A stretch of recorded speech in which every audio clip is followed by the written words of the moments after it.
बिस्मिल्लाहिर्रहमानिर्रहीम। अस्सलाम वालेकुम स्टूडेंट्स, कैसे हैं आप लोग। उम्मीद है आप सब लोग ठीक होंगे and enjoying your good health.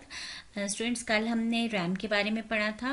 RAM को थोड़ा सा रिवाइज कर लें। हमने पढ़ा था कि रैम एक कंप्यूटर की मेन मेमोरी है। That is also called a temporary memory. It's a volatile memory. Volatile means its contents are lost when the power is turned off. And RAM is the working area of computer, and every program or data that is being used resides in RAM. This was the brief introduction of RAM और revision of RAM। ठीक है, आज हम इसके दो types के बारे में पढ़ेंगे, DRAM और SRAM। DRAM stands for Dynamic Random Access Memory and SRAM stands for Static Random Access Memory। अब हम देखते हैं इसमें क्या फ़र्क है दोनों में। DRAM is a type of memory that is least expensive kind of RAM। ठीक है, मतलब महंगी नहीं है, सस्ती चीप है। और ये इसमें क्या है, D RAM requires an electric current to maintain its electrical state. D RAM को अपनी स्टेट मेंटेन करने के लिए, अपनी स्टेट बरकरार रखने के लिए बार बार रिफ्रेश करने की ज़रूरत पड़ती है, यानी इलेक्ट्रिक करंट की ज़रूरत पड़ती है, जिसकी वजह से with the passage of time, जैसे जैसे टाइम गुजरता है, इसका चार्ज कम होता जाता है, इलेक्ट्रिकल चार्ज कम होता जाता है, जिसकी वजह से इसको रिफ्रेश करने की ज़रूरत पड़ती है बार बार। ठीक है, समझ आ रही है बात की कि डी रैम को अपनी इलेक्ट्रिकल स्टेट मेंटेन रखने के लिए बार बार रिफ्रेश करने की ज़रूरत पड़ती है। और जिस टाइम में ये रिफ्रेश हो रही होती है रैम, कंप्यूटर या प्रोसेसर इसको एक्सेस नहीं कर पाता, इस वजह से ये स्लो है। डी रैम की जो टाइप है डी रैम, ये स्लो होगी क्योंकि इसको बार बार रिफ्रेश करना पड़ेगा। डी रैम इज रीचार्ज और refresh again and again to maintain its state. The processor can not access the data of D RAM when it is being refreshed, that is why it is slow. दूसरी type है S RAM. S RAM stands for static random access memory. The memory cells are made from digital gates. ठीक है, each cell can store data without any need of frequent recharging. इसको बार बार recharge करने की जरूरत नहीं पड़ती, इसको डिजिटल गेट्स से बनाया गया है। CPU does not need to wait to access data from SRAM during processing। DRAM में क्योंकि जब RAM रिफ्रेश हो रही होती थी तो प्रोसेसर को वेट करना पड़ता था, और SRAM में प्रोसेसर को वेट नहीं करना पड़ेगा क्योंकि इसने रिफ्रेश ही नहीं होगी बार बार, और इस वजह से ये फास्टर है then DRAM। It utilizes less power than DRAM. As RAM is more expensive, it is normally used to build a very fast memory known as cache memory। Cache memory को build करने के लिए S RAM use की जाती है। ठीक है, cache memory क्या होती है ये हम अगले क्वेश्चन में पढ़ेंगे। जी आगे, what is ROM. ROM students हमने पढ़ा था कि मेन मेमोरी की दो टाइप्स हैं, एक रैम है और दूसरी रोम है। ठीक है, RAM is the temporary memory और इज रीड राइट मेमोरी, हम इसको कहते हैं रीड एंड राइट मेमोरी। लेकिन रोम जो है ये रीड ओनली मेमोरी है, जैसे कि नाम से जाहिर है कि इसमें सिर्फ रीड किया जा सकेगा, इसमें राइट नहीं किया जा सकेगा। ठीक है, इसमें हम ऐसी इंस्ट्रक्शंस रखेंगे जिसको हमें चेंज करने की ज़रूरत नहीं होती, बार बार जो चेंज करने की ज़रूरत नहीं होती, वो वाली इंस्ट्रक्शंस इसमें पड़ी होंगी।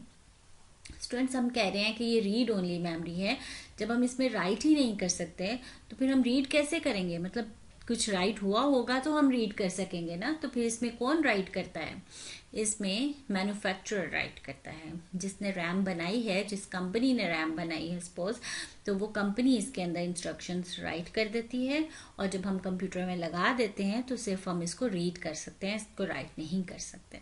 इस वजह से इसको रीड ओनली मेमोरी कहते हैं। इसको नॉन वॉलेटाइल मेमोरी भी कहा जाता है। स्टूडेंट्स, वॉलेटाइल मेमोरी हम ऐसी मेमोरी को कहते हैं कि जब लाइट चली जाए तो उसके सारे कंटेंट्स, यानी जो भी उसके अंदर है वो सारा डिलीट हो जाए। लेकिन रोम नॉन वॉलेटाइल है, इसका मतलब है कि लाइट चली भी जाएगी तो इसका डाटा डिलीट नहीं होगा, इसलिए हम इसको नॉन वॉलेटाइल मेमोरी कहते हैं। आइए देखते हैं बुक में क्या लिखा है। ROM stands for read only memory. The instructions in ROM prepare the computer for use. ROM के अंदर ऐसी इंस्ट्रक्शंस रखी गई हैं जो कि कंप्यूटर को इस्तेमाल के काबिल बनाती हैं। स्टूडेंट्स, अगर आपने कंप्यूटर यूज़ किया हो तो आपने देखा होगा कि अगर कीबोर्ड वर्क नहीं कर रहा या माउस वर्क नहीं कर रहा तो before starting the operating system it gives an error message, displays an error message कि माउस नॉट वर्किंग और कीबोर्ड नॉट वर्किंग, इस तरह का मैसेज विंडो स्टार्ट होने से पहले ही आ जाता है। वो किस वजह से आता है? वो बायोस की वजह से। बायोस क्या है? Basic input output test. ये एक टेस्ट है जिसकी इंस्ट्रक्शंस रोम के अंदर सेव होती हैं। जैसे ही कंप्यूटर स्टार्ट होता है तो वो टेस्ट शुरू हो जाता है, जो कि कीबोर्ड, माउस, इस तरह पेरिफेरल डिवाइसेस को चेक करता है कि क्या वो सही काम कर रही है या नहीं, और अगर नहीं कर रही तो वो हमें पहले ही मैसेज दे के बता देता है। तो हम रोम में ऐसी इंस्ट्रक्शंस रखेंगे that prepare the computer for use. These instructions can only be read but can not be changed और डिलीटेड। इसको ना तो डिलीट कर सकते हैं इन इंस्ट्रक्शंस को, ना चेंज कर सकते हैं। It is not possible to write new information और instruction into the ROM. ROM stores data and instructions permanently. When the power is switched off, the instructions stored in ROM are not lost. That's why ROM is also known as non-volatile memory. ठीक है, ये मैं आपको बता चुकी हूँ कि इसके कंटेंट्स डिलीट नहीं होते, जो इंस्ट्रक्शंस इसके अंदर सेव है वो डिलीट नहीं होती, इसलिए इसको नॉन वॉलेटाइल मेमोरी कहते हैं. The instructions in ROM is stored by the manufacturer. ये भी मैं आपको बता चुकी हूँ कि मैन्युफैक्चरर इसके अंदर डाटा राइट करता है. When the computer is switched on, जब कंप्यूटर ऑन होता है, the instructions in ROM are automatically loaded into the memory of computer. ठीक है, अब हम देखते हैं रोम की टाइप्स. रोम की स्टूडेंट्स कितनी टाइप्स हैं? 3 टाइप्स हैं, P ROM, EP ROM and double E ROM. अब हम इसको डिटेल से देखते हैं. पहले P ROM. P ROM stands for programmable read only memory. Students, ये मेमोरी इनिशियली ब्लैंक होगी. इनिशियली का मतलब है इब्तदाई तौर पे, यानी जब लाई जाएगी या computer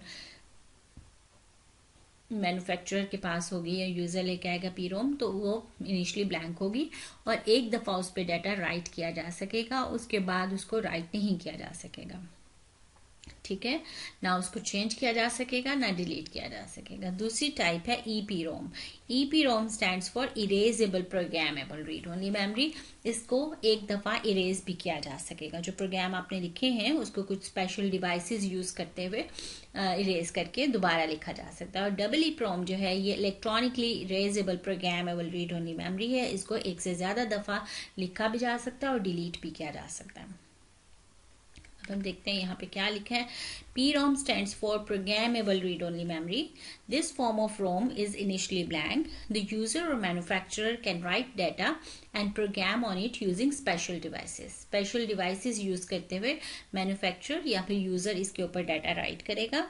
The user can write data and instructions on it only once. सिर्फ एक दफा इस पर राइट की जाएंगी. If there is any error in the writing instruction, the error can not be removed from P ROM, the chip becomes unusable. उसने कहा कि अगर इसमें कोई एरर आ जाए प्रोग्राम लिखते हुए तो फिर भी आप इसको चेंज नहीं कर सकेंगे, आपकी चिप ज़ाया हो जाएगी, नहीं लानी पड़ेगी, लेकिन इसको डिलीट या मॉडिफाई नहीं किया जा सकेगा. जो अभी हम रोम की बात कर रहे थे वो पी रोम की बात कर रहे थे. दूसरी टाइप है इसकी EP ROM. EPROM stands for Erasable Programmable Read Only Memory.